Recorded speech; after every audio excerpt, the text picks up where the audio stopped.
बहुत सारे पेरेंट्स का एक बहुत कॉमन कंसर्न होता है कि डॉक्टर साहब हमारा बच्चा ज़मीन पे पड़ी हुई मिट्टी, चौक ये बहुत कॉमनली खाता है।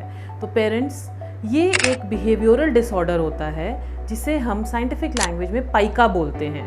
तो 100 में से 20 बच्चों में ये प्रॉब्लम बहुत कॉमनली देखी जाती है। इसके कारण क्या होते हैं? इसके कॉमन कारण में जो एक कॉमन एसोसिएशन देखा गया है, आयरन और जिंक की डेफिशिएंसी हमारी बॉडी में अगर होती है तो बच्चों में एक क्रेविंग होती है बाहर की कोई भी ऐसी चीज़, जैसे कि दीवार की जो खुरचन होती है या फिर ज़मीन पे पड़ी हुई मिट्टी है या चौक है। कुछ बच्चे पेपर खाते हैं, तो ये सब एक बच्चों में क्रेविंग आने लगती है।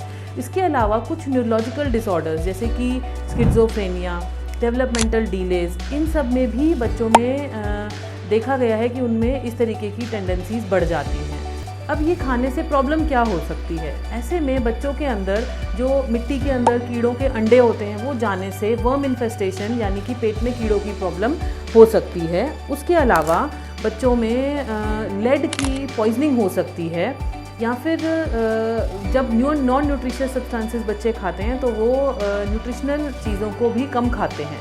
अब इसको ठीक कैसे किया जाए? ठीक करने के लिए, क्योंकि ये एक बिहेवियरल प्रॉब्लम होती है, तो इसमें बच्चे की और पेरेंट्स की दोनों की ही हम काउंसलिंग करते हैं। काउंसलिंग के अलावा क्योंकि आयरन और जिंक की डेफिशिएंसी होती है तो उनका सप्लीमेंटेशन दिया जाता है।